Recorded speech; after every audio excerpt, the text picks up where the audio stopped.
紀3年1572年11月、家康は上洛する武田信玄に三方ヶ原で立ちふさがりました。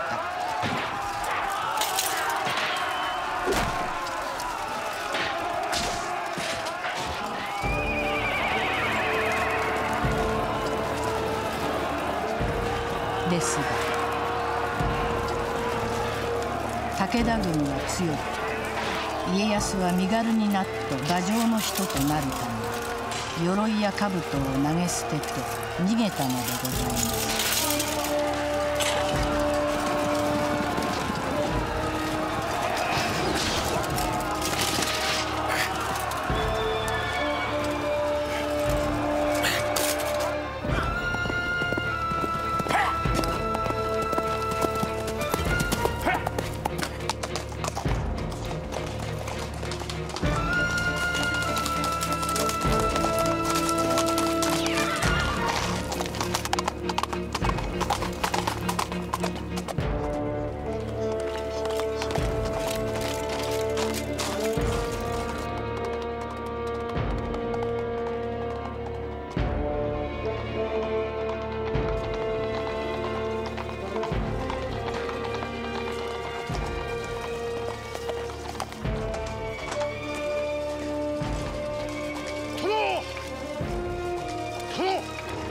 ご無事でございましたか。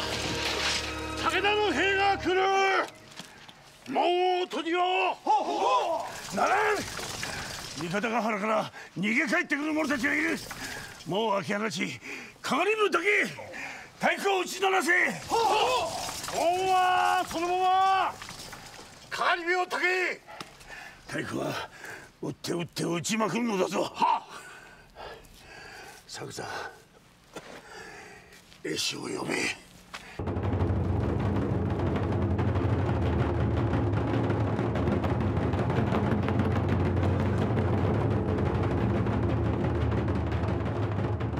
家康の思い切った行動を何か策があると思わせ、武田軍をひるませたのでした。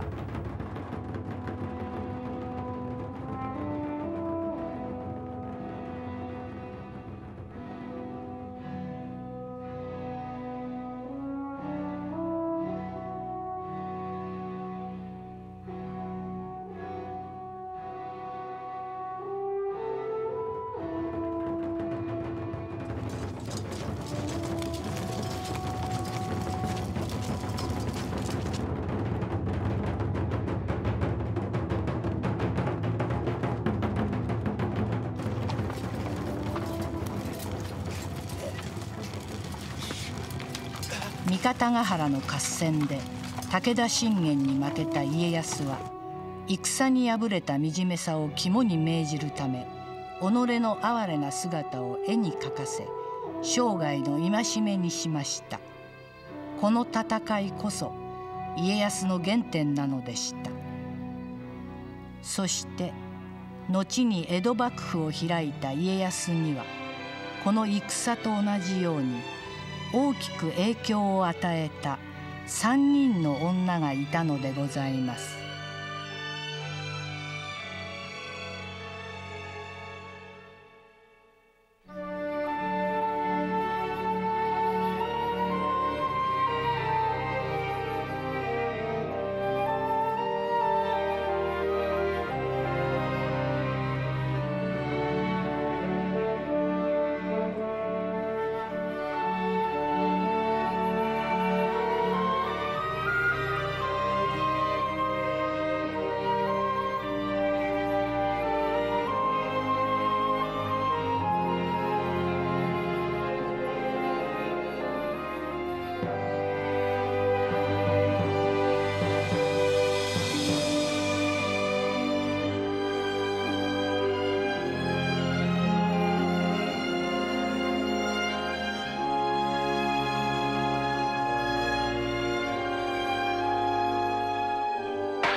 精が出るな、信康。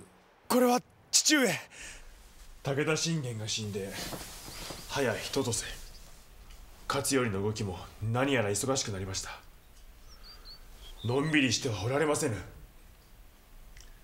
ならば信康、そなた勝頼の動きをどう見る？はい、おそらく高天神城と長篠城を落とさんとしてくるものかと。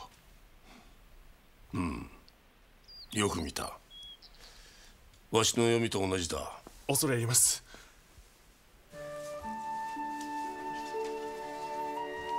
おう、瀬名。親子むつまじゅう、何をお話でございますか？瀬名、信康は文武に優れた立派な武将になるぞ。それはもう大殿と今川の血を引くわらわのたった一人の息子、天下一の若殿、徳川家は万々歳にございます。楓あずさ、何をしているのです？お酒を。はい。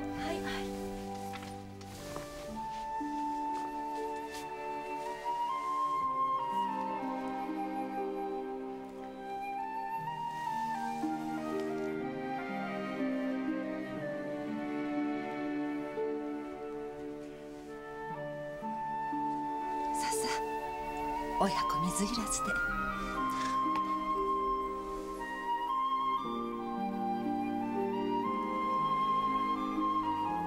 瀬野が嬉しい。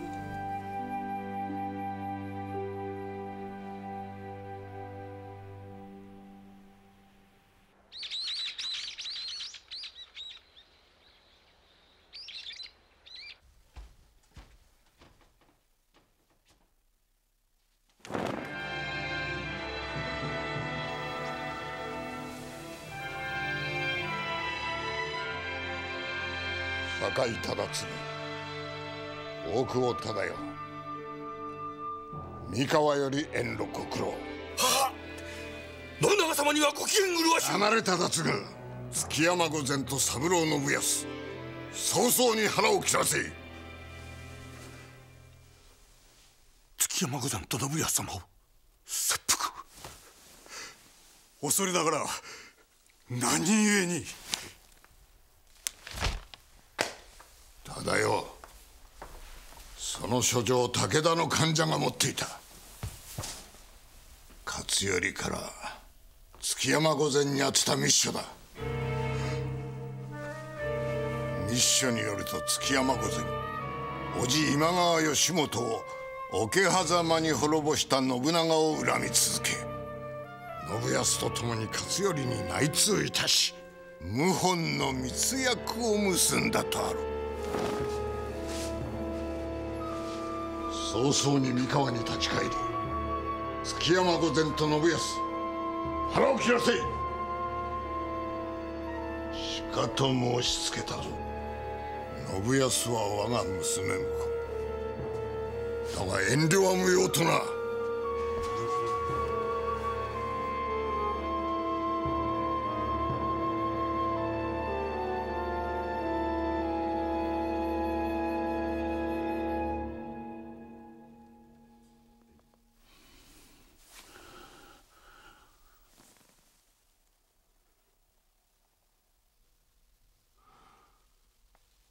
岡崎城にいる築山御前と信康に腹を切らせよと申すか。忠世、忠次、お主たちこの信長の申し状を受けてまいったのか。黙れ薩田。徳川家の大事、我らの一存で受けてくるはずがない。おのれ信長、三河のご親類などと抜かしょって散々こき使った挙句、若殿信康様と御台様に切腹をさせろだと。忠世、この密書、信長殿は勝頼が築山御前に宛てたものだと申したのだな。はい。そして御台様と若殿が謀反を企てていると。殿、その勝頼からの密書、偽物ですぞ。偽物？さよう。信長が作っった偽物に相違ござらん。作さん、偽物だという証あるのか？それは確かな証拠がない限り偽物とは決めつけられぬ。罠だ。これは信長の罠です。信長め、今川義元の血を引く築山御前を忌み嫌い、文武に優れた信康様がいずれは織田の邪魔になることを恐れ、徳川家の力をそぐ企み、罠に相違ござらん。作さん、ならば信長様は？ああ、徳川は天下を握るための道具、使い捨てじゃ。こうなれば信長と一戦交えるしかござらん。忠次忠よ、戦だ戦！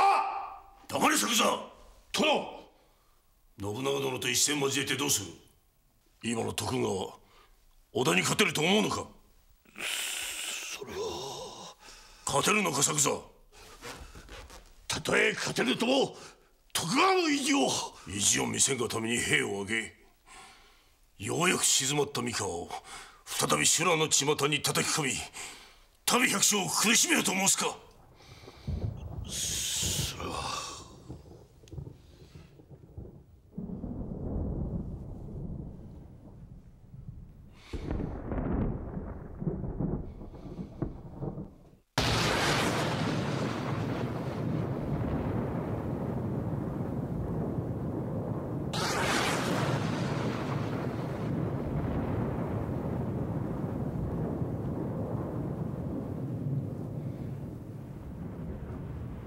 信康。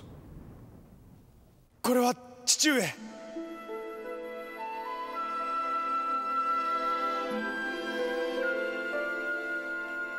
竹千代、以後次郎三郎信康と名乗るがよいぞ。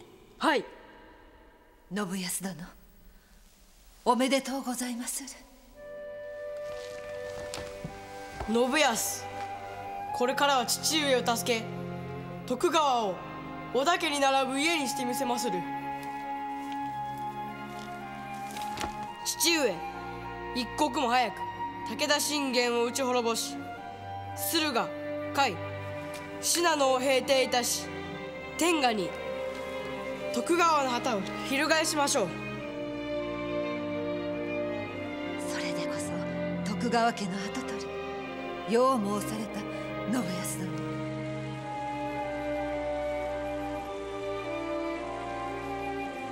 せやな、信康。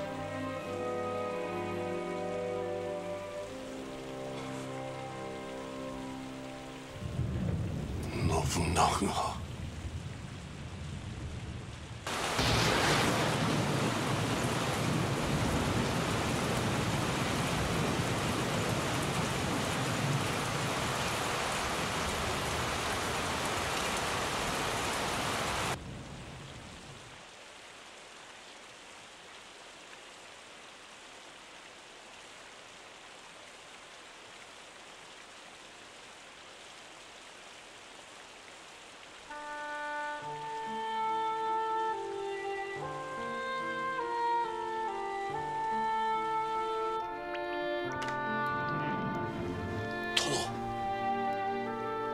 作さ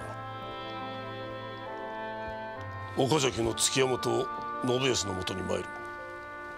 その方、兵200を率いて参れ。ならば今は徳川の家を守る時、それ以上の手立てはあるまい。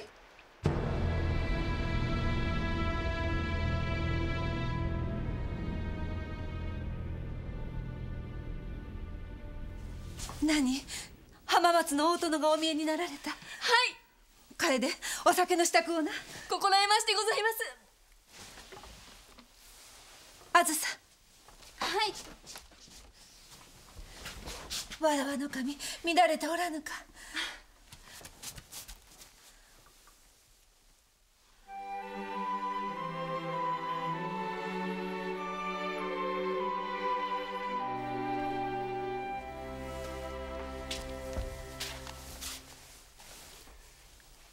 して殿、急なお当たり何か？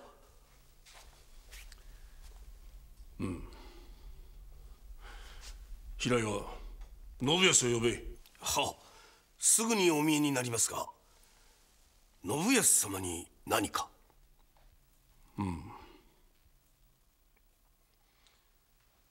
申し上げます。信康様、若御台徳姫様と姫様方をお連れになってお越しにございます。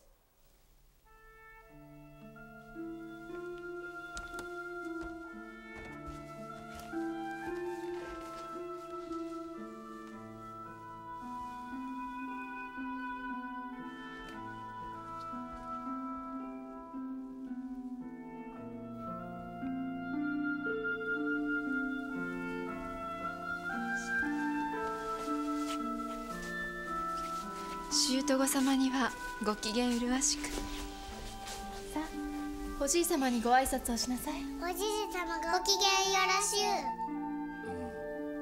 ゅう。偉いぞ。さあ、じじのところに参るがよい。は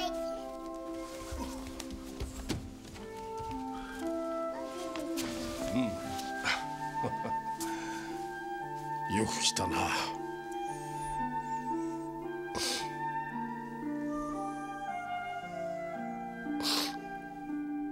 父上。さあ、加賀様のところに戻るがよいぞ。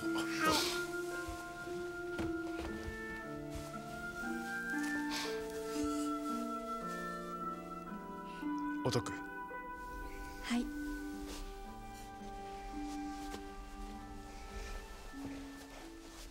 では舅御様、ごゆるりと。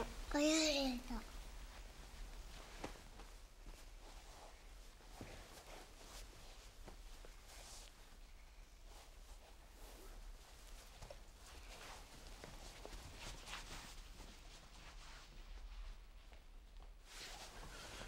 父上、何かございましたか？そなた、信長殿の怒りに触れた覚えはないか？安土の舅御の怒りにございますか？さよう。覚えございませぬが。ならば近頃信長殿と何か関わりはなかったか？それなら一刻も早く武田を滅ぼし、甲斐信濃を抑え、日本を盾に分け西から征服していくべきだと。信長殿に申したのか？はい、書状を持って。それだけですが。そなたの考え、信長殿と同じなのだ。同じ？さよ。天下統一の絵図を描くのは信長殿ただ一人。信長殿は徳川に疑いと恐れを抱いたのやもしれぬ。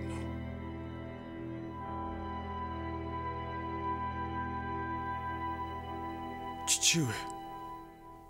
三郎信康、その方本日限り岡崎を追放、二俣城にて蟄居を命じる。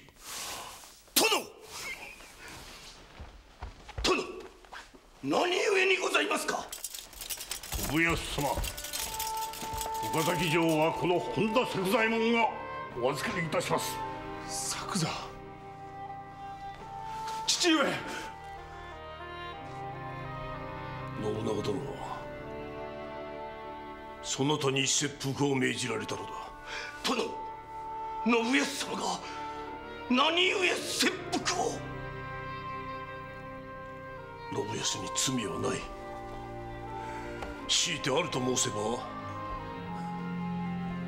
そなたの武将としての才に罪があると言えよ。ならば殿、信長様は信康様の行く末を恐れて。信康、速やかに二俣にて蟄居いたせ。父上。取り乱すな信康。その方、この家康の小僧。申し訳ございませぬ。平井は信康を早々に二股にだ。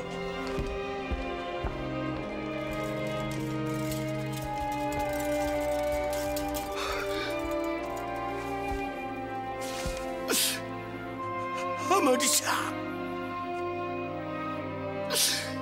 あまりのなされようじゃ。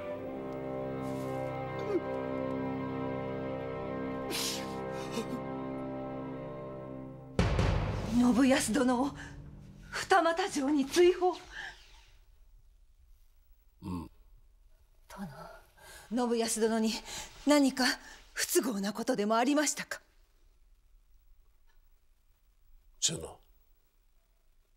そなた武田勝頼に内通し謀反を企てた覚えはないか？内通謀反。そうだ。殿、何があったかは存じませぬが、わらわが武田勝頼に内通し謀反を企てるなどあまりにございます。ならば勝頼からの密書などに心当たりはないと申すのだな。殿、誰が何を申したかは存じませぬが、わらわは徳川家康の正室。家や国を裏切るような愚かなことはいたしませぬ。瀬名はお疑いになる殿が恨めし。許せ瀬名。わらわの内通謀反の疑いに信康殿が加担していると。信康殿の追放、それゆえなのでございますね。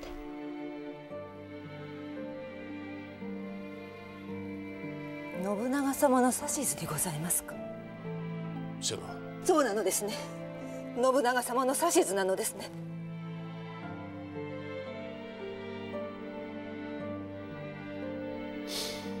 信長殿はそなたと信康に切腹を命じてきた。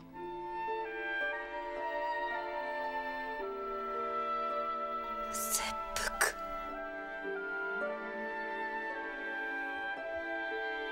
信長様は信康殿の地位を恐れ、小野が娘徳姫を目合わせで抑えようとしました。でもやはり不安になってわらわを利用して信康殿を、いえ、それとも今川義元の姪のわらわが今なお憎く、信康殿はわらわのために。瀬名。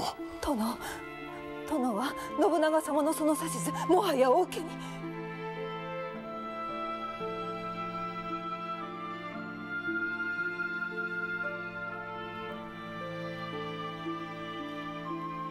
今の徳川は織田家あっての徳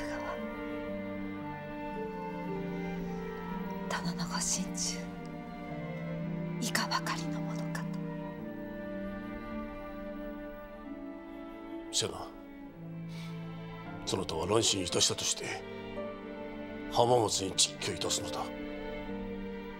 乱心者として蟄居。それを、そして時を待つのだ。信長様はお認めになるのでしょうか？やってみるしかあるまい。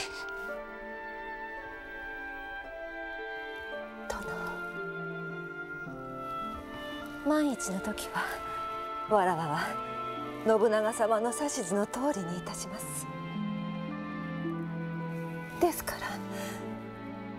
ら信康殿だけは何卒お助けくださいませ。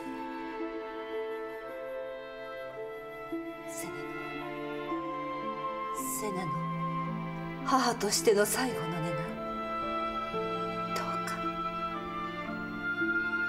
お聞き届けくださいませ。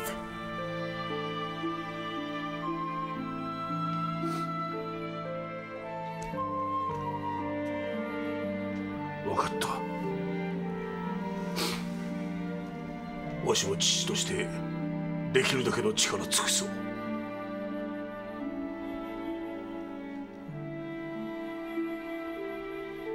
お願いいたします。瀬名、今川の人質の時にそなたをめとり、信康と亀姫が生まれ、さまざまな合戦を戦い抜き、長いようで短い年月でしたな。すまぬ。何を仰せになります。わらわは徳川家康の正室。お家を守るためなら鬼女にも夜叉にもなりましょう。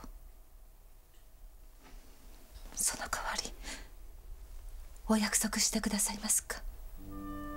戦乱の世を治め、女子の苦しまぬようにすると。瀬名、お約束してくだされ。しよう。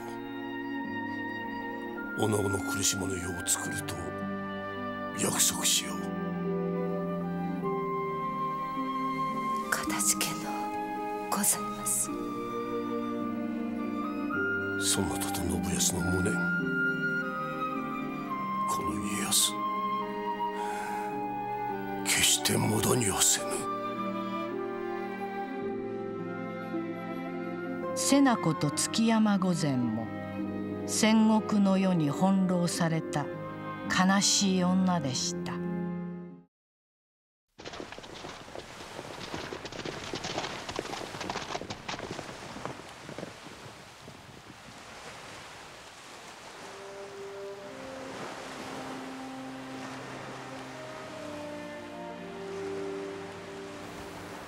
さらば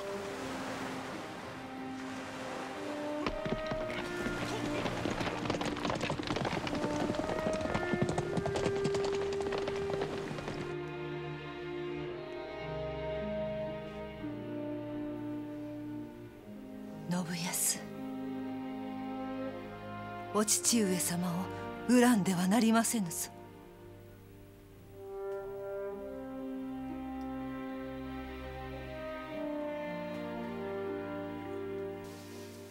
徳川家は今が大事な時。織田家との手切れは考えられませぬ。徳川の家と両国、そして家臣と領民を守るため、お父上様がどれだけお苦しみになられたことか。この通りです。お父上様のお心、分かってあげてくだされ。母上、この信康、命を惜しみ父上と徳川家の邪魔になるような愚かな所業はいたしませぬ。お分かりいただけましたか。はい。母上の教え、信康肝に銘じて。かたじけのうございます。して若御台徳姫様とお二人の姫君たちにお別れをしたのですか。いえ、まだ。ならばしてきなされ。徳姫様はお父上様の信長様と徳川の板挟みになり、随分と苦しまれたことでしょう。ならば母上、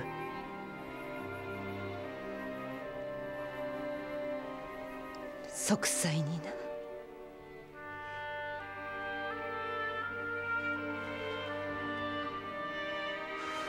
母上も。さあ、幼き姫君たちが寝ないうち、早く行きなされ。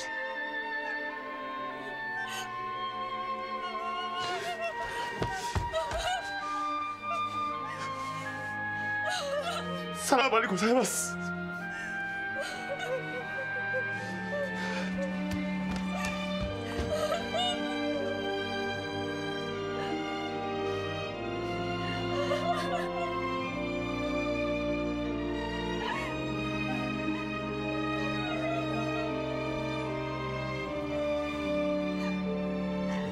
逃げられるものなら逃げておくれ。たとえ裏切り者と罵られそしりを受けようとも、そなたに生きていてほしい。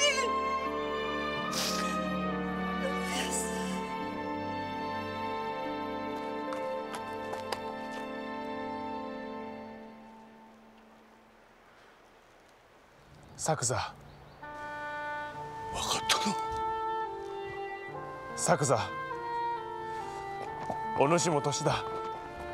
体をいとえ。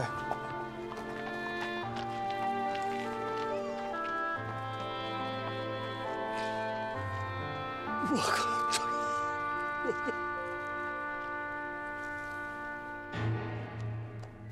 た。築山御前は浜松城に新しい蟄居の館ができるまで岡崎城の築山御殿に押し込められたのでございます。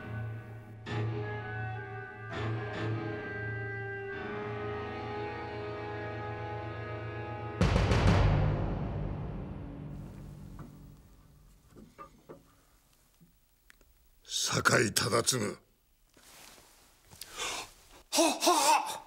家康はこの信長をたぶらかそうというのか。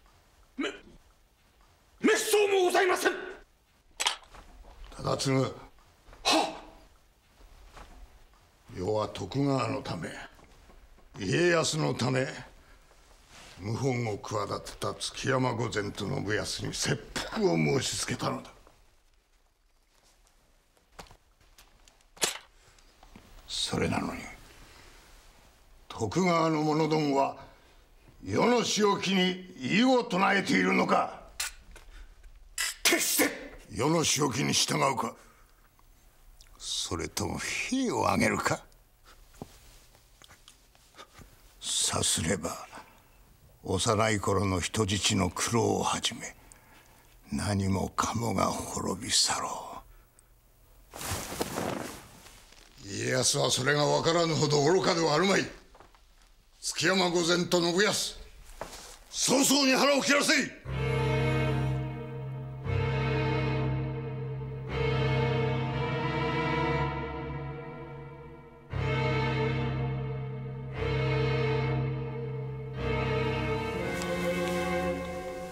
ことは決した。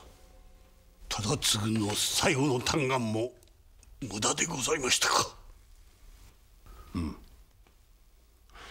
作さん、信康は二俣城で何をいたしておる。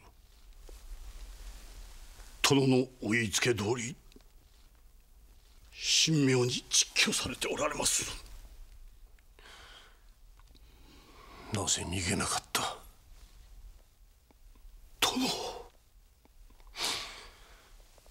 作さん、わしは徳川家と天下のために正室の築山御前と嫡男の信康を見捨てる覚悟をした。だが父として命だけを助けてやりたかった。殿、今からでも遅くはござらん。信康様を早々に逃がしましょう。今さらどこへ逃がす。信長の手の届かぬところ武田へ。作さん、未練だ。未練でござるか。信長殿の罠がまことになる。何もかもすでに未練だ。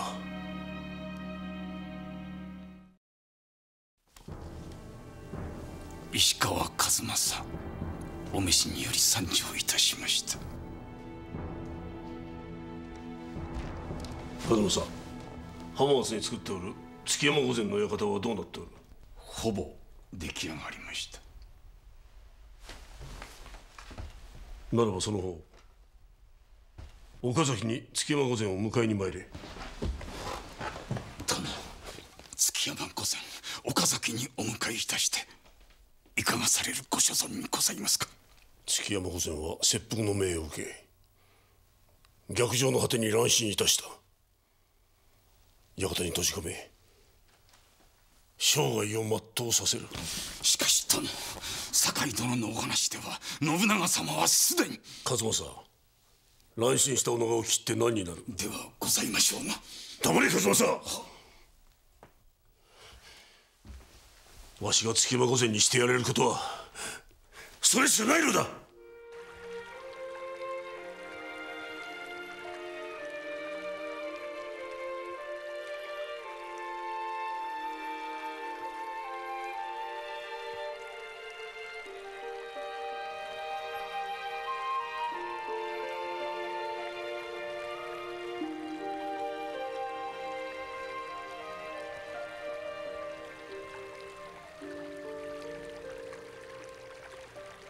申し上げます。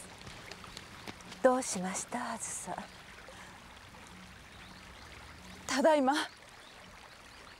浜松から石川数正様お越しにございます。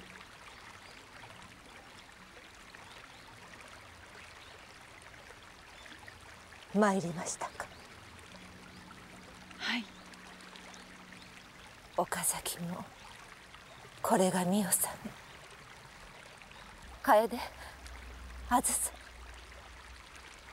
そなたたちには世話になりました。礼を言います。もったいないお言葉。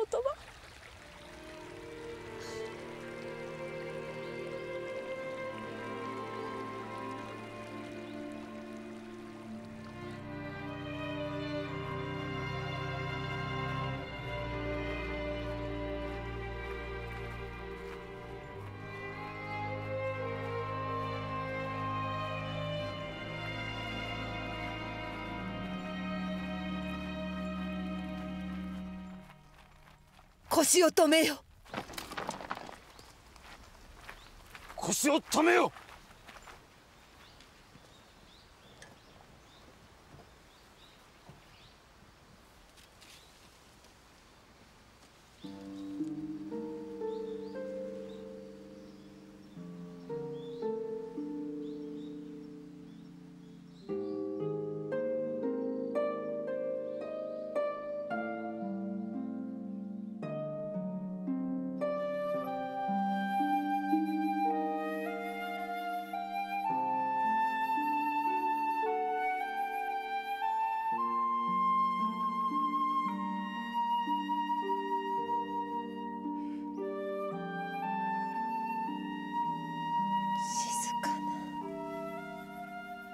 あまりにも静かな。は？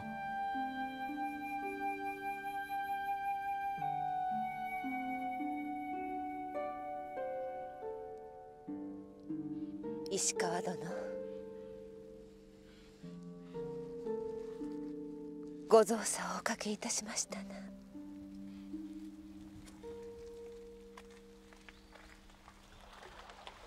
御台様、浜松は間もなく。さあ参りましょう。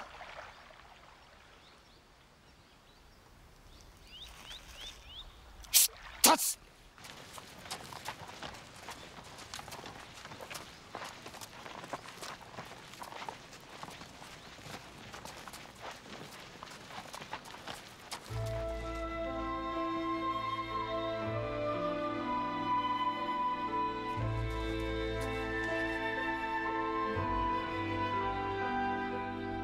腰を下ろせ。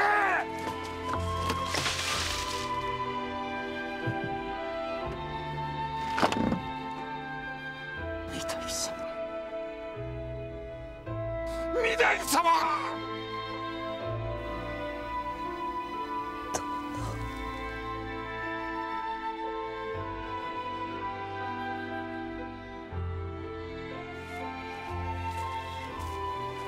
瀬名が自害？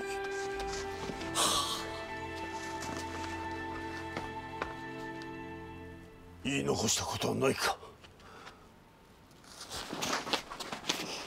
ただ一言。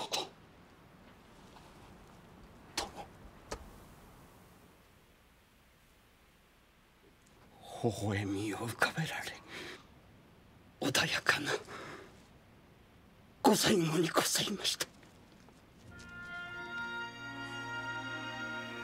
そっか。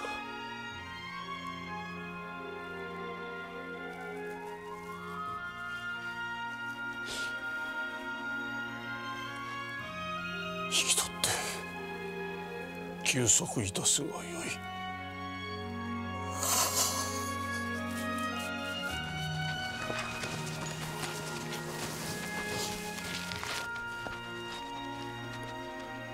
せやな。天正7年1579年、徳川家康の正室築山御前はその生涯を閉じ、翌月家康の嫡男信康は二俣城において切腹して果てたのでした。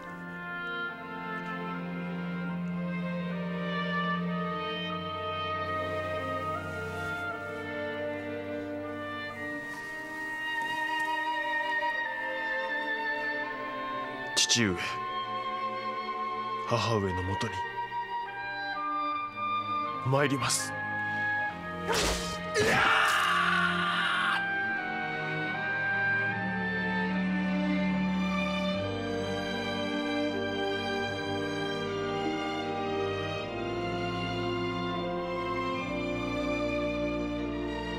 許せ。せな信康。そなたたちの死を無駄にするため、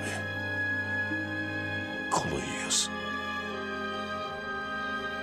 手立てを選ばぬ鬼にもなってみせよう。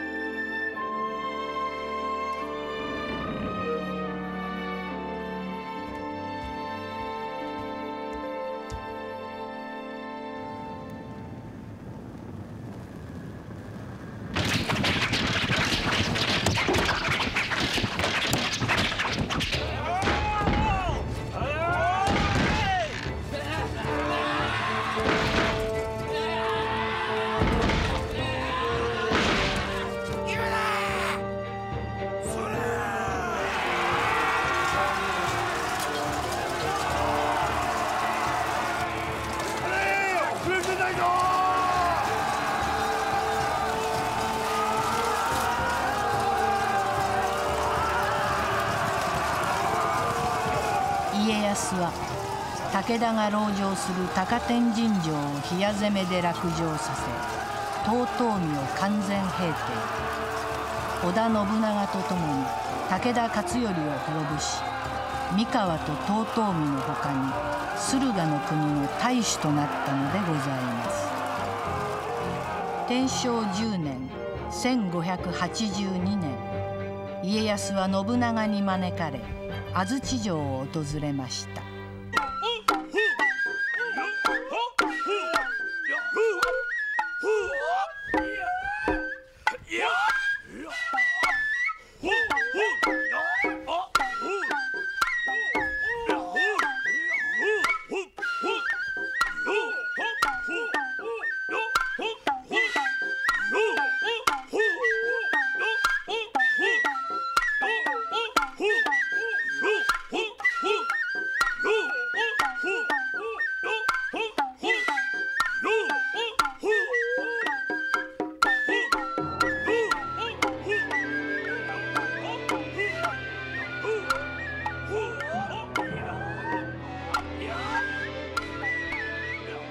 築山御前と信康を死に追い込んだ信長。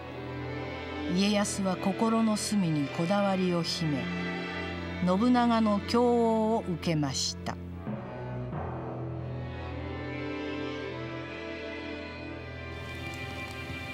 家康殿、わしは備中に向かう。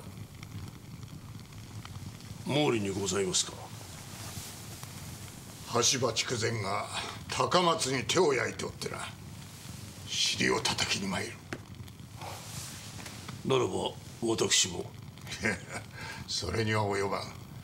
そなたは京大阪、そして堺と存分に楽しまれるがいい。家康41歳、信長48歳。これが家康6歳の人質時代から続いた35年の交わりの最後となり、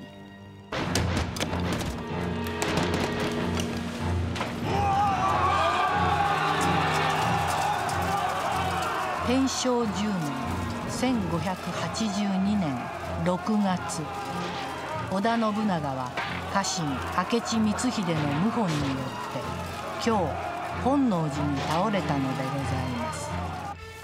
何、信長殿が？一刻も早く三河へ立ち返るぞ。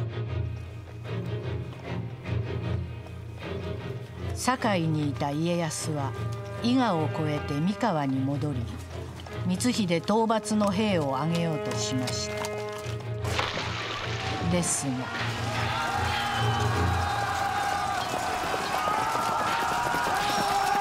備中から大返しをした羽柴秀吉が明智光秀を破って信長の意志を継ぎ、天下平定に乗り出したのです。手柄を立てれば恩賞を望むままだ。進め、戦え。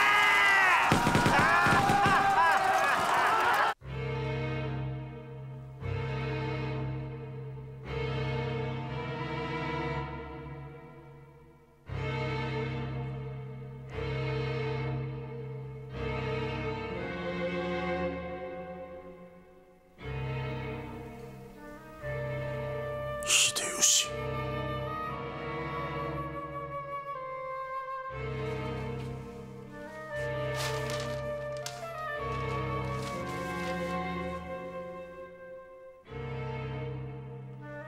天下を制した秀吉は家康に臣下の礼を取らせようと、家康側室お万の方が産んだ次男荻丸を養子に望んできたのです。数正、待たせたの。荻丸様。徳川家康が子荻丸にござる。そうか、そなたが荻丸か。さすがに家康が子、良い面構えをした。恐れ入ります。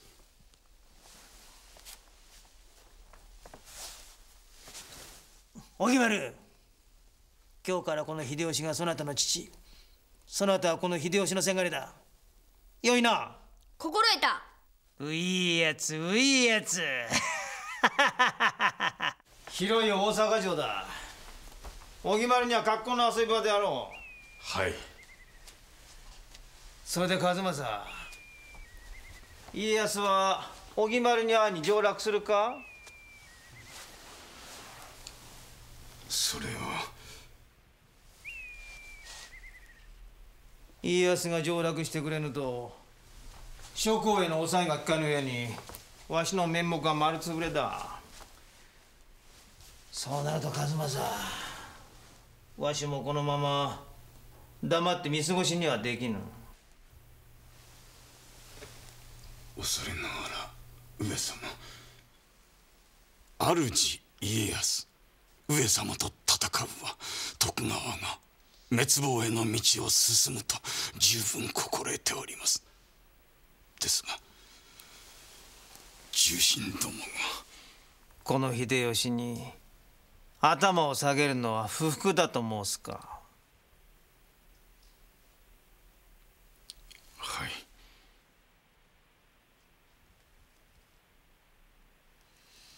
どうだ数正、わしと家康が義兄弟になるのは？義兄弟にございますか？うん。わしが兄で家康が弟、そして弟が兄に会いに来るという趣向だ。しかしどうやって義兄弟に？わしの妹を家康の正室にすればよいだろう。上様の妹と申されますと？朝日だ。朝日様は添田甚兵衛殿のご内室では？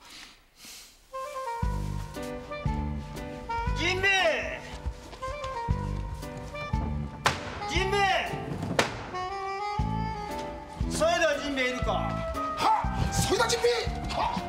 これに。陣兵衛喜び。その方は明日から五万石の大名だ。五万石の大名にございますか。うん。その代わり朝日と離縁してもらうぞ。離縁。そうじゃ。よいな。恐れながら何故朝日と離縁を。朝日は徳川家康の嫁になる。徳川様の。そうじゃ。よいな。朝日と離縁すればその方は五万石の大名。そんなない話じゃ。しかと申しつけたぞ。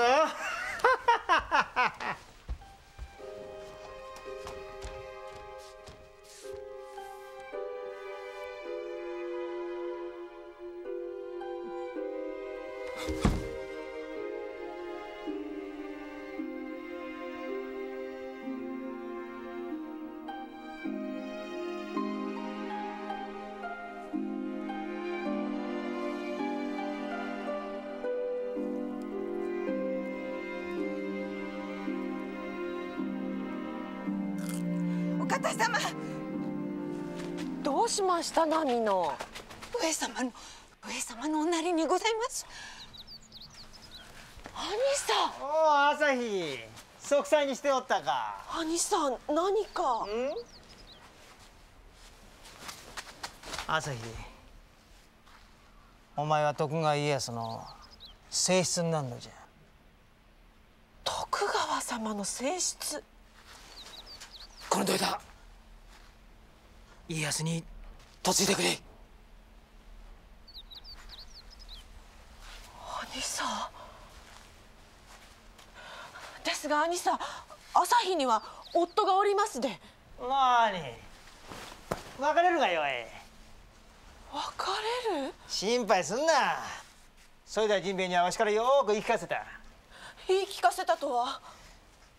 5万石与えるから離縁しろと命じたら陣兵衛納得したわ。まさかそんな。この兄の頼みだ。悪いようにはせん。よいの。の。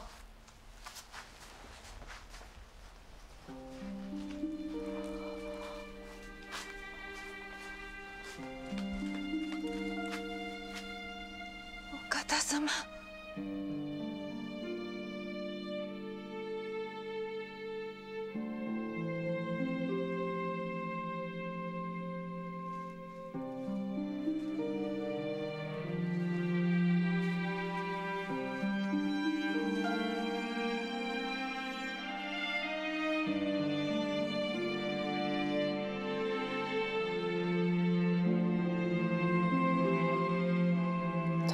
様。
殿、石川数正、大阪より立ち返りました。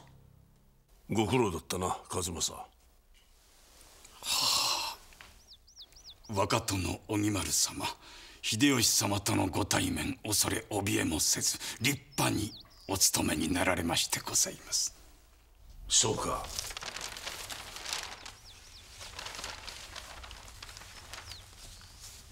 で秀吉は？それが殿と義兄弟になりたいと。殿と義兄弟だと？どういうことだ数正？はい、秀吉様はご正室のおられぬ殿に妹の朝日姫を目合わせようとのお考えにございます。数正、朝日姫と申せばすでに夫のある女子だと聞き及ぶが。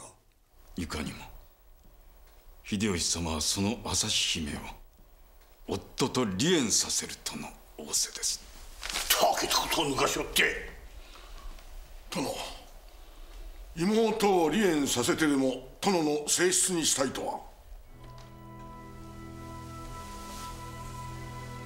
妹の朝日を人質に送り込むから義兄弟として上洛しろか。仰せの通りかと。それほどまでにわしをひざまずかせたいか。朝日姫との縁組は徳川家に嵐を招きました。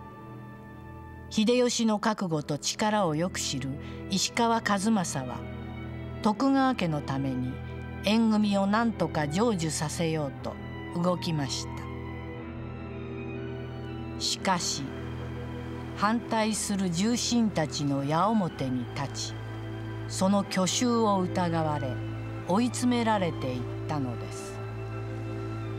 急げ！はっ！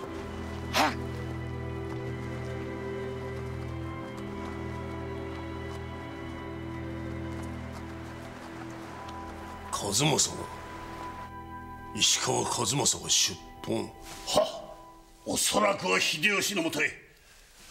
急ぎ追っ手を。それには及ばん。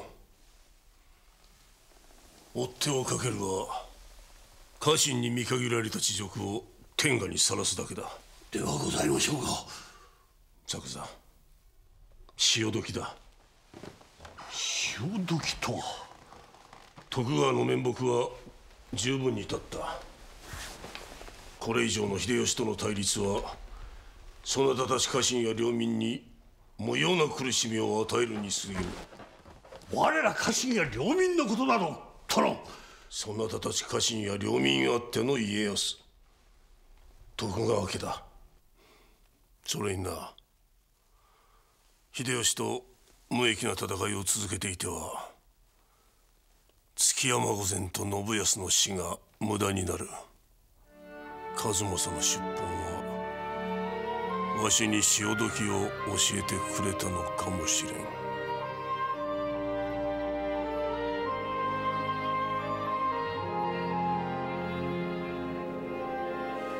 殿。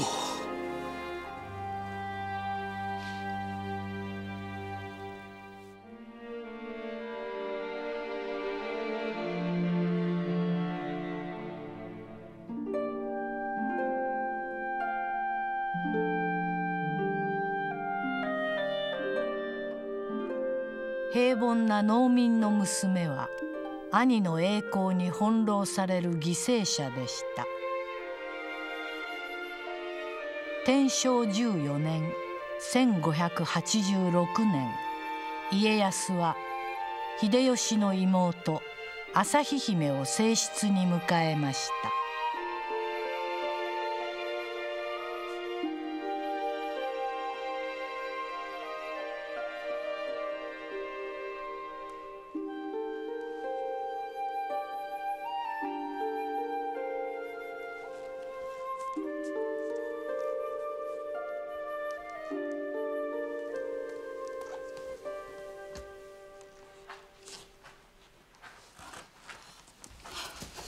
朝日殿か？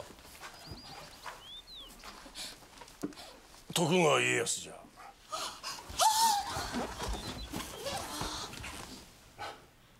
面を上げられよ。はい。朝日にございます。ただいまお茶を。構うな。まだ正式な対面の前だ。構わぬがよい。恐れ入ります。どうじゃお方。大阪とは違って浜松はひなびていて静かであろう。はい。ひなびすぎていて嫌いになっては困るかな。嫌いになるなどめっそうもございませぬ。おう、この花は三つ柏と申して早茎を日干しにして煎じると胃の腑のもたれや食欲のない時に効く薬となるのだ。まるでお医者様のような。よし、お方にも三つ柏の薬作ってやろう。わしの作った薬はよく効くぞ。ありがとうございます。ありがとうございます。家康は旭姫の素朴さに安らぎと癒しを覚えたのでございます。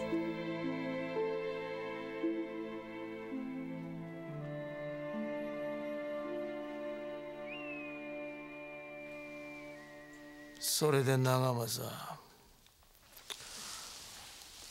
いまだ家康に上洛する気配はないか。はい、酒井忠次や本田作左衛門をはじめとする重臣どもの強い反対もあり、その気配皆目ございません。おのれ家康、朝日を暮れてやって4月も経つと申すのに。長政、もはや次なる手を打つしかあるまい。次なる手にございますか。見舞いだ見舞い。朝日の見舞いに大政所をよこすと申してきたか。はい、そしていつ上洛するかと。さすがに秀吉、驚いた手を打ってきたものですな。それで作左、大政所はいつ来るのだ。殿、まさか上洛を。お方の見舞いに母親の大政所が来る。誰がどう見ても立派な人質だ。それなのにまだ拒むとなれば、この家康の器量が疑われ侮りを受けるだけだ。ですが大政所が本物かどうかは分かりませんぞ。作左、ことここに及んでは秀吉も小細工はいたさぬ。しかし殿、天下のために年老いた母親を人質に差し出すとならば、喜んで上洛するしかあるまい。かか様、いえ、大政所様が岡崎に。おそらく10月半ばにそなたに会いにお見えになられるそうだ。まことに。嘘偽りを申して何になる。大政所様がお見えになっている間、わしは上洛いたす。義理の兄上に目通りいたしてくる。わしは6歳から20歳まで織田と今川の人質となり、己の命を他人の手に委ねて暮らしてきた。悔しさと惨めさに苛まれてな。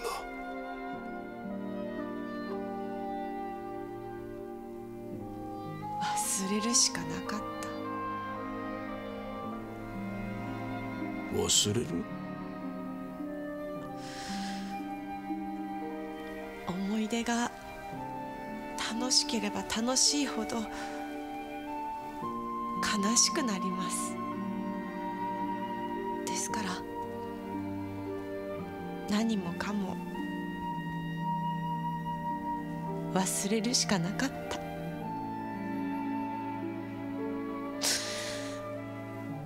そうしなければ生きてこられなかった。朝日、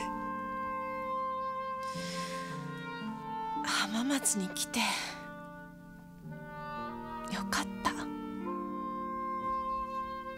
旭、わしが上洛している間何が起ころうと恐れることはない。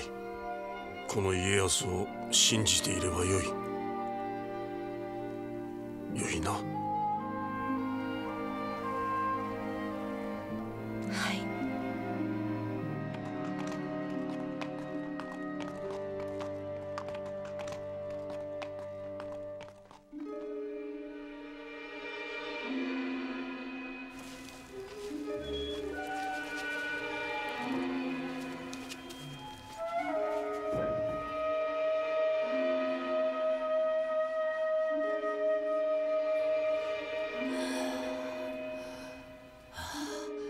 ここが婿殿のお住まいか。皆々ご苦労じゃ。旭が世話になって礼を申しますぞ。主家康より岡崎城を預かる本田作左衛門重次にございます。大政所様には無事ご到着終着にございます。いや遠かった遠かっただがの可愛い末娘の旭に会いたい一心での。大政所様、接待役を仰せつかった井伊兵部少尉直政にございます。まずはご休息を。遠慮はるばる。では茶の一杯でもいただこうか。大政所様、おなりにございます。こちらにございます。婿殿か。大政所様、遠路はるばるようお越しになられました。さあさあこちらへ。はいはい。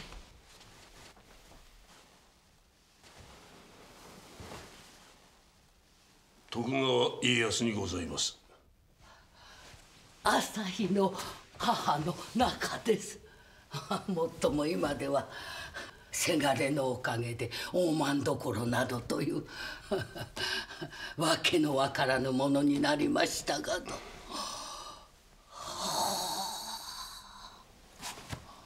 いかがなさいました。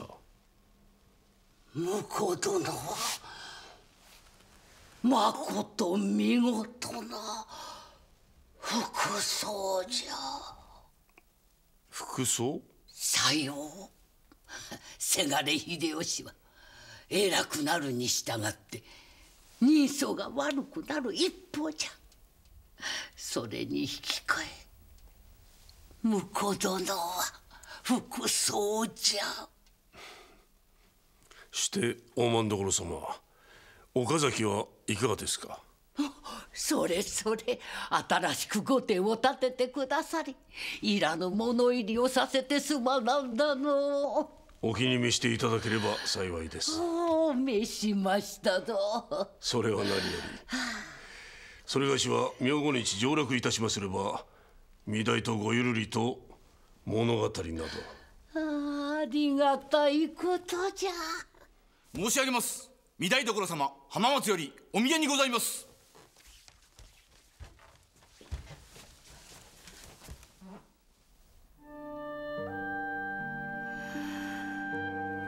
朝日。加賀様。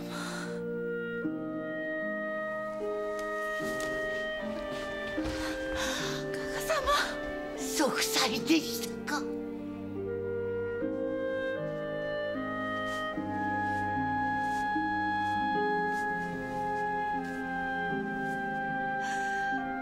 加賀様。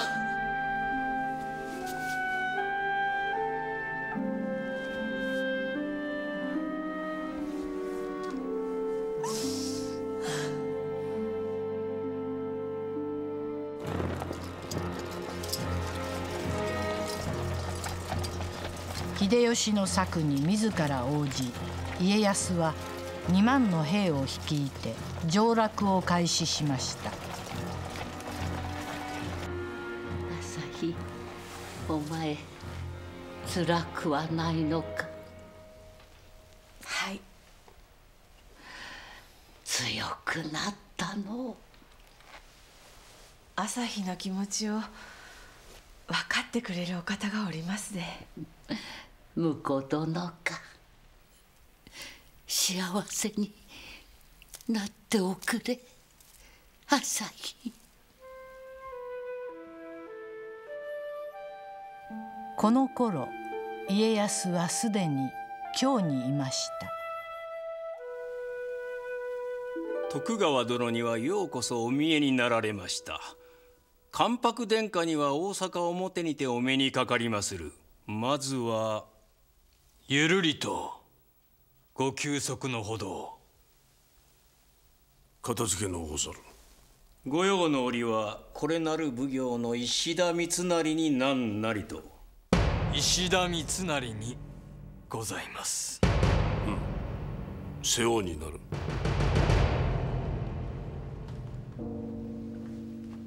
今日か。読めぬのは秀吉の出方でございますな。さてどう出るか。こ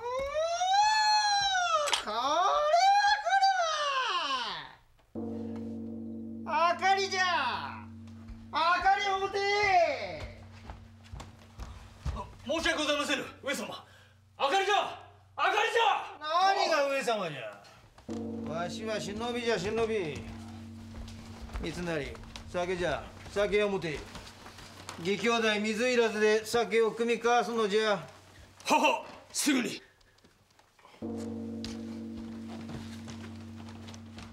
許されよ家康殿。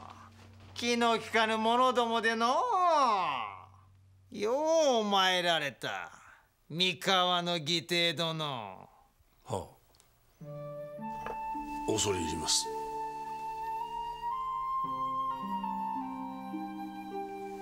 ようやくわしら義兄弟で信長公の志を叶えられる時が来た。戦乱の世を鎮め天下を平定する。さよ。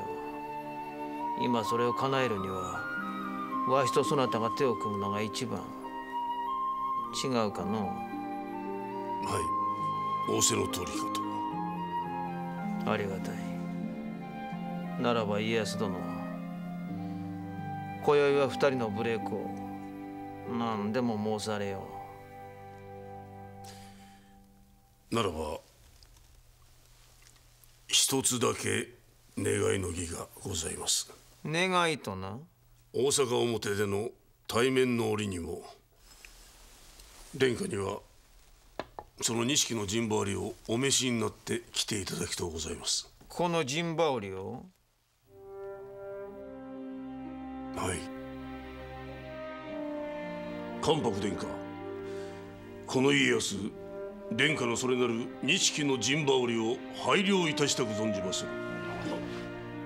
ほう。わしの武将としての血と汗のにじんだこの陣羽織が所望だと。はい。家康が上洛いたした限り殿下にはもはや陣羽織は無用かと。もはやわしにこの陣羽織は無用だと。御意。この家康拝領の陣羽織を翻し殿下に代わって敵を蹴散らせてご覧に入れます。ならばわしの名代として敵を討つと申すか。はい。殿下に二度と戦はさせぬ覚悟。聞いたか皆の者。徳川殿の覚悟。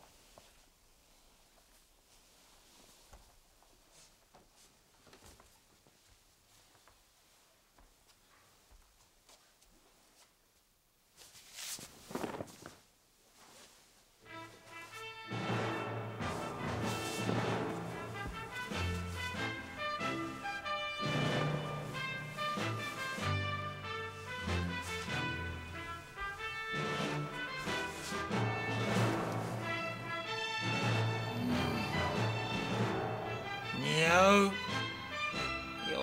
う似合うぞ家康。恐れ入りまする。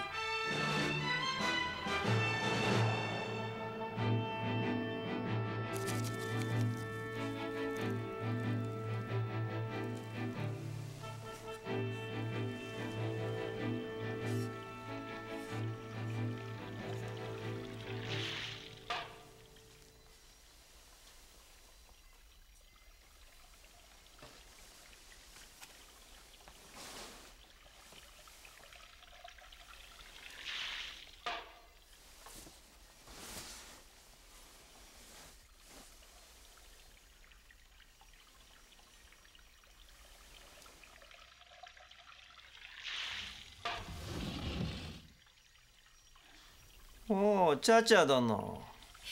わらわも茶をいただきとうございます。家康殿、浅井の一の姫の茶々殿じゃ。茶々にございます。徳川家康でござる。ご対面の様子伺いました。茶々も見物したいものでございました。からかうでない。家康殿、この茶々殿は勘の鋭い女子でしての、我らの対面に裏があると思っているのだ。それはさすが信長公のお血筋ですな。さよう。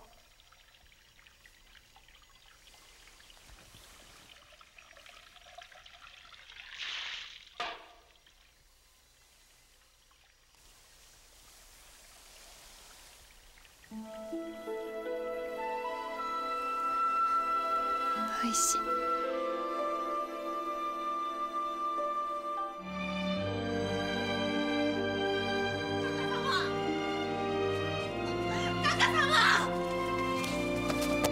お別れじゃあったの。婿殿と仲睦まじゅうで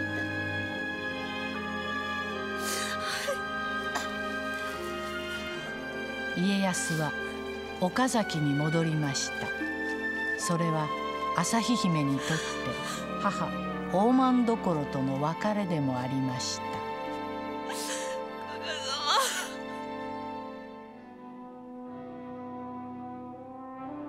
幼い時、今川義元の人質として過ごした駿府の地。今家康はその駿府の主となったのです。一方秀吉は東の守りを家康に任せ、九州島津征伐を断行していました。大政所様が病。はい。北の政ねね様によりますれば。大阪へ見舞いに行きたいか。かか様がまこと病なら。お方は大政所様の病偽りだと申すのか。北の政様の後ろには兄がおります。殿に上洛をさせた上はもはや旭の人質の役目は終わったと呼び戻すつもりなのです。果たしてそうかな。お方は自分にそう言い聞かせて大政所様の病が偽りだと思い込もうとしている。殿。大政所様の病が本当だったらいかがいたす。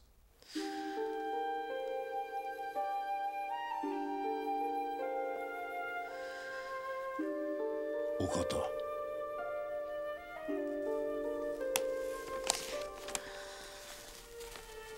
かか様の病も心配かと申して、もう兄の言いなりにもなりたくない。一人には私を殿と離縁させ、また飯塚高のもとに人形のようにくれてやるのです。旭はもう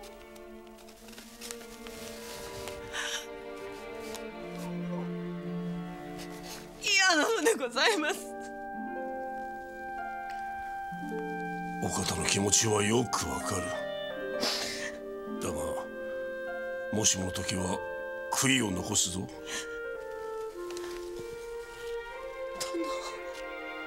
悔いを残してはならん。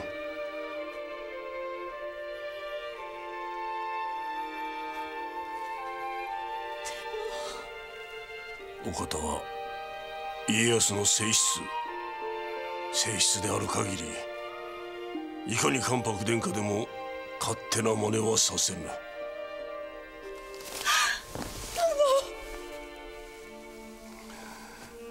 旭、安心して大政所様のもとに参るがよいぞ。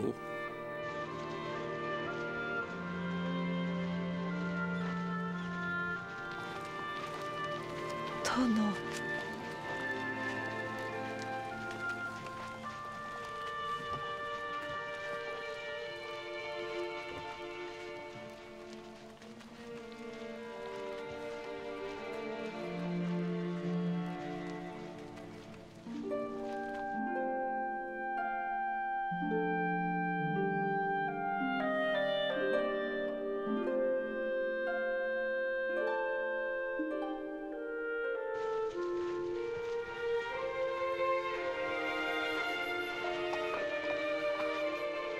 家康の2番目の正室旭姫が再び駿府の城に戻ることはありませんでした。そして2年後の天正18年1590年、家康は北条征伐の打ち合わせと側室於愛の方が生んだ三男長松丸を秀吉に拝謁させるため上洛したのでございます。よう参った長松丸。その方今日より秀忠と名乗られるがよい。秀忠でございますか。さよう。わしの名の秀と長松丸の祖父広忠殿の忠を取って秀忠。よい名であろう。はあ、ありがたき幸せ。ありがたき幸せ。お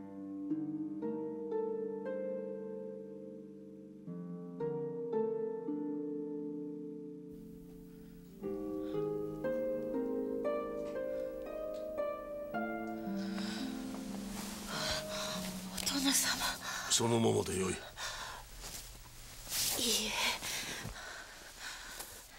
え。病であったとはなぜ知らせなんだ。わがままばかりの名ばかりの妻、とても。何を申す。そなたは家康の正室。誰はばかることもない。申し訳ございませぬ。休むがよいぞ。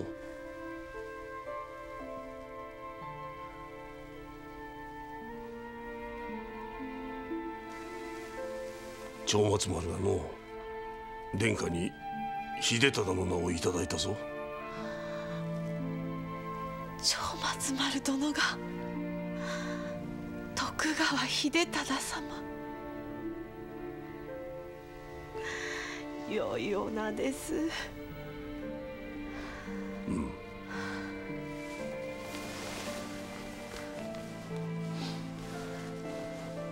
そなた家康の正室の自分が人質になるから長松丸を人質に取るなと殿下に談判してくれたそうだな。それが今の旭にできる唯一の務めにございます。さすがの殿下も糧なんだと笑っていた。礼を申すぞ。もったいのうございます。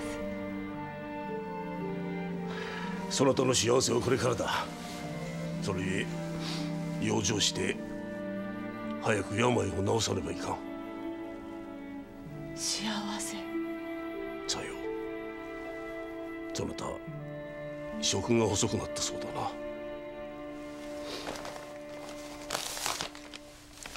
これはこれは殿がお作りになった三柏のお薬。覚えていたのか。はい。胃の腑のもたれや食欲のない時に効く煎じ薬。忘れるはずはございませぬ。ならばこれを煎じて飲み、久しぶりに温かい粥でも一緒にどうだ。はい。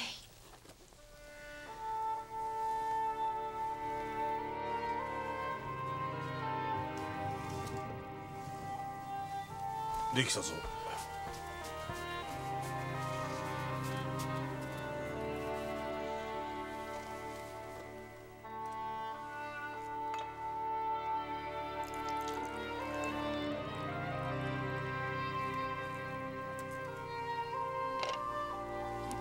よいぞ。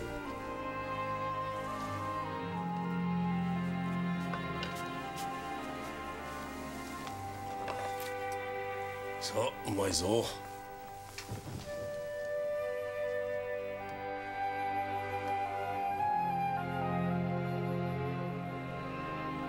うん、うまい。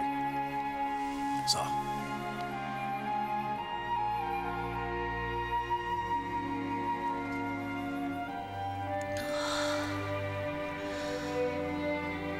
おいしい。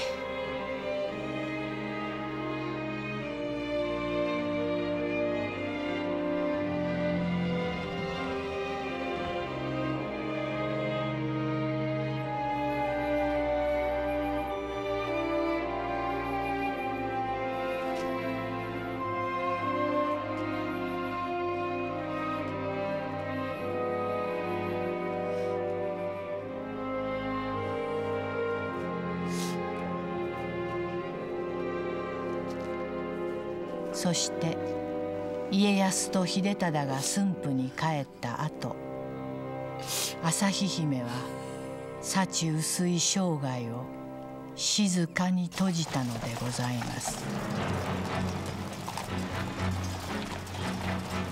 天正18年1590年、家康は小田原北条家を攻め滅ぼした戦功を理由に江戸に移封されました。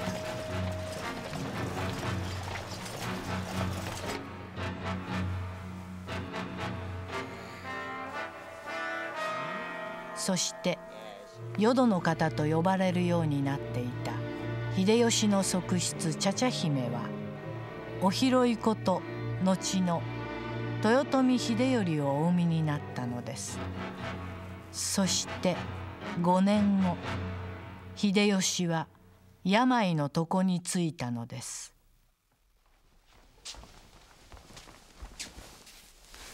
淀の方様、秀頼様、お見えにございます。ああ、来たか。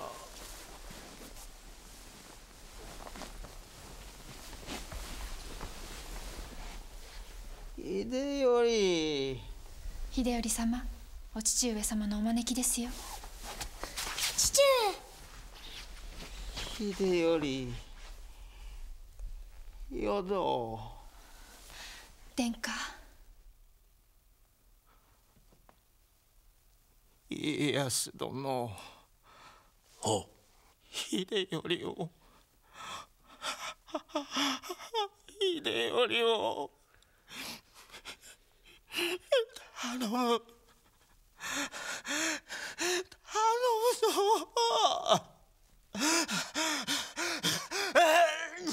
父上。上様。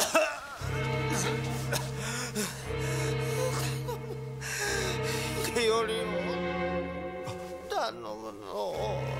家康殿。天下人豊臣秀吉は一子秀頼を残し、その生涯を終えました。それは承服しかねます。秀吉の遺言に従い、天下の政は内大臣徳川家康を頂点にした呉大老と石田三成たち呉奉行によって行われることになりました。ですが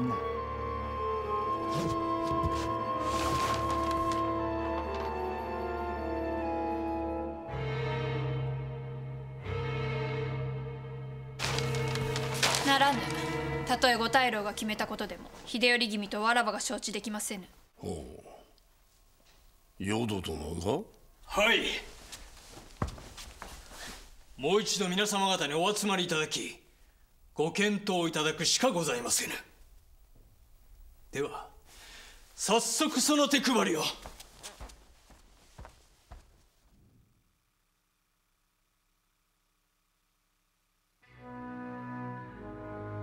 父を信長に殺され、母を秀吉に攻め滅ぼされた淀の方が我が子秀頼の意向のもとに大きく立ちはだかったのです。戦乱の世に翻弄されてきた女子の復讐か。家康が清正や正則を操っていると申すか。はい。北の政所様が家康と吉見を通じたとの噂もございますれば。姫様、私もナイフが秀頼様の天下を奪わんとしていると。大倉、それは誰に聞いたのじゃ。誰がと申されてももっぱらの噂にございます。おのれ家康。三成、大倉殿。これは前田様。淀の方様に拉致もない噂などお聞かせするでない。ではございますが。淀の方様、今は豊臣家家中で争うのではなく、一つにまとまらねばならぬ時。さもなければ豊臣は滅びまするぞ。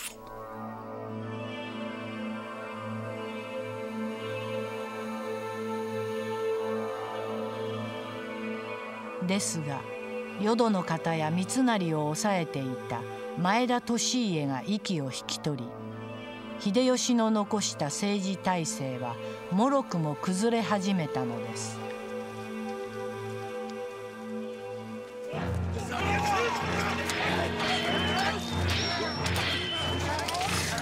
己狼藉者、石田三成と知っての狼藉か。黙れ。何の武功もないにもかかわらず権力を振るう奸賊だ。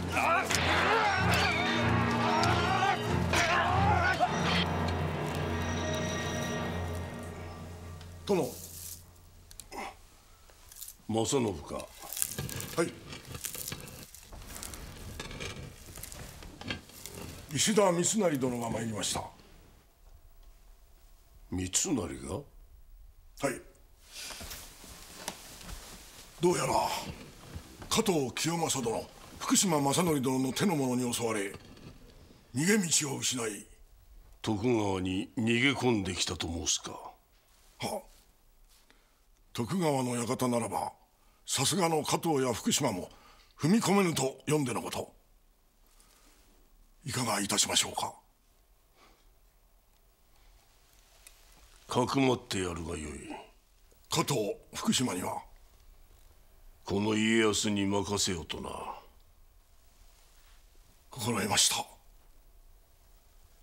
それにしても三成、なかなかの知恵者にございますな。正信、知恵も過ぎれば下策となる。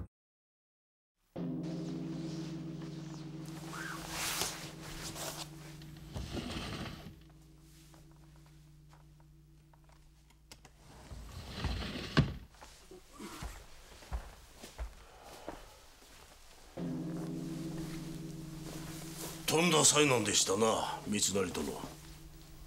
はい。政り事を武力で始末しようとする愚か者ども。このままでは再び天下に騒乱が。騒乱の目は小さなうちに摘み取らねばいかんな。さようにございます。ならば石田三成、その方ご奉行でありながら騒乱の元となる我許しがたし、よってその職を解き居城沢山へ蟄居を命ずる。なんと内大臣五大老筆頭として申し渡す。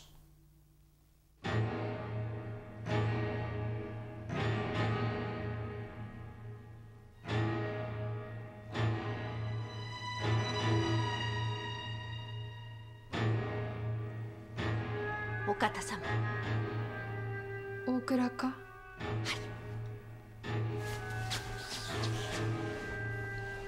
三成殿が沢山から参上いたしました。おお、三成か。どうすがよい。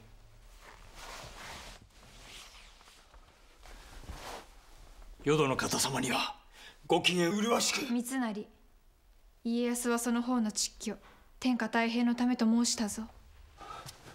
惑わされてはなりませぬ。家康が秀頼様の天が伺っているのは誰の目にも明らか。ならぬ。秀頼の天が誰にも渡してはならぬ。はは。三成、秀頼の天が確かなものにする手だって早々に企てよ。さればでございます。ご大老の一人、上杉景勝殿、国元会津に戻られます。三成、それでは家康の力ますますもって強くなるではないか。さにあらず。さにあらず。上杉景勝、国元へ戻ったか。はい。会津に戻って兵を整え、江戸を攻めるとの噂。下手な噂。三成の仕業だな。三成の？さよう。わしを大阪から引きずり出す企て。なるほど。そして大阪を抑え追い打ちをかける。挟み撃ちにございますか。ならば江戸の者どもに知らせ、会津に帰る上杉景勝を打ち果たしますか。清九な正信、兵を挙げるのは太平の世を守るため、何事も恐れぬ非常の鬼となると決めた時だ。秀頼様にはご機嫌麗しく執着にございます。じいも息災で何よりじゃ。して徳川殿、秀頼殿に何用ですか。おいとまごいに参りました。いとまごい。上杉景勝、会津にて兵を挙げ天下を乱さんとの企て。よってこの家康、江戸に下り征伐いたしてまいりまする。それはご苦労にございますな。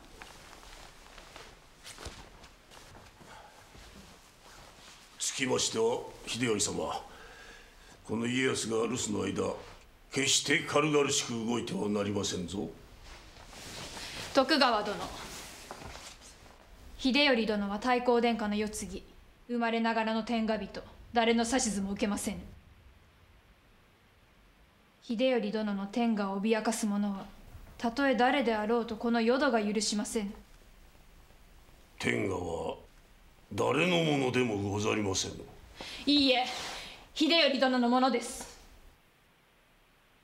徳川殿、わらわが何故秀頼殿を産んだと思います。豊臣家のためかと。違います。わらわ自身のため、天下をこの手に握るため。そうでなければ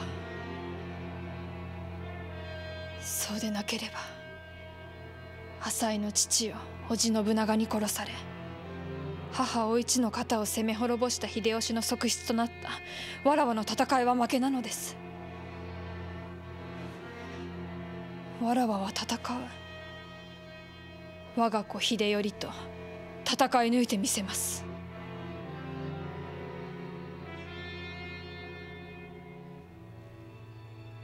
徳川殿、わらわは戦乱の世に翻弄され、泣いているだけの女子ではありませぬ。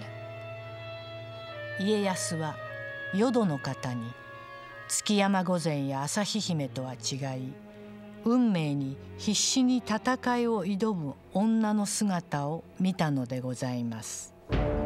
そして慶長5年1600年9月15日、家康率いる東軍と毛利輝元が総大将の西軍が関ヶ原に激突しました。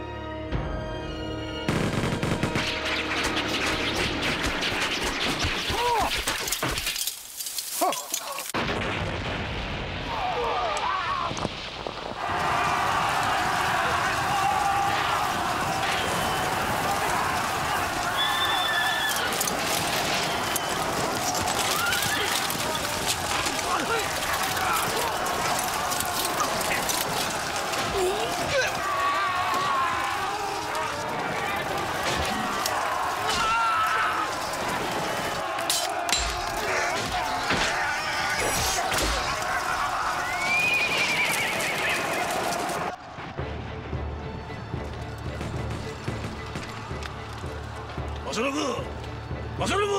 あ、三成の首はまだか。黒田、細川、加藤の諸隊が三成の本陣を攻め続けておりますが、今だ。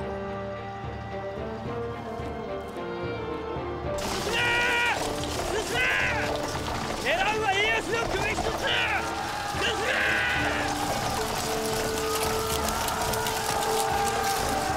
正信、松尾山の小せがれは何をしておる。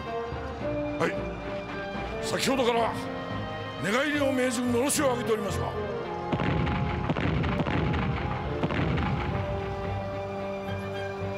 殿、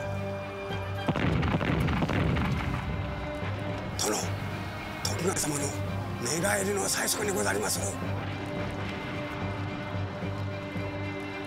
分かっておるわ。申し上げます。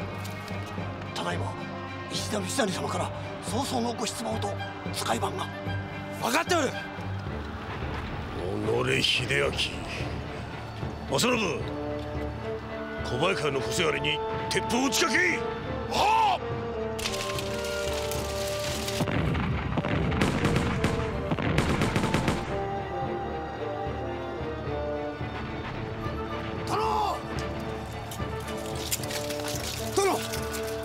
内府様のお怒りですぞ。三成だ。敵は石田三成だ。家康の本陣は近いぞ。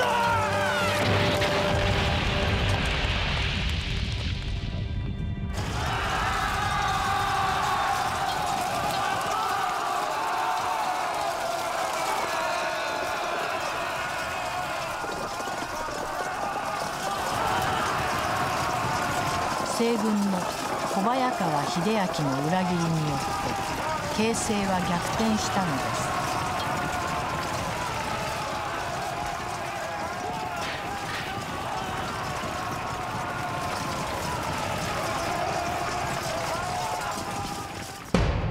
す。関ヶ原の合戦は東軍の勝利に終わりました。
家康が勝った。はい。三成はいかがいたした。方知れずにございます。三成、無念にございます。なぜじゃ。なぜ負けたのじゃ。聞くところによりますれば、小早川秀明が寝返ったとか。おのれ、小早川秀明。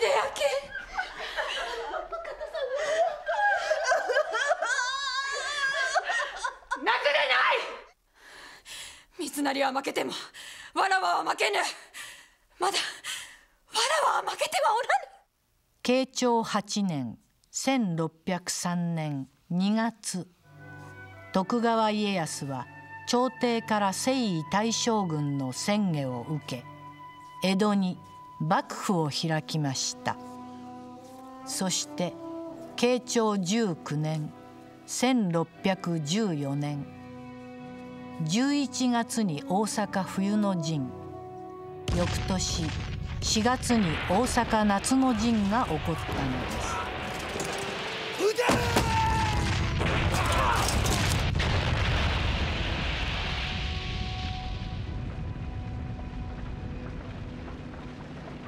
終わった。わらわの戦いは終わった。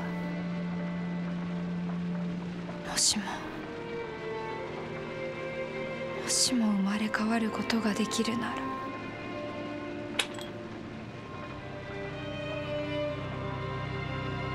淀の方の戦いは終わりました。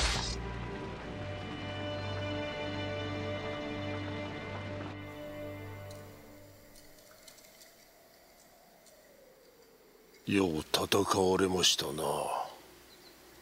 淀殿。いいえ、秀頼殿のものです。瀬名。家康と徳川家を守るために自害した築山御前。朝日。運命に翻弄されて病に倒れた朝日姫。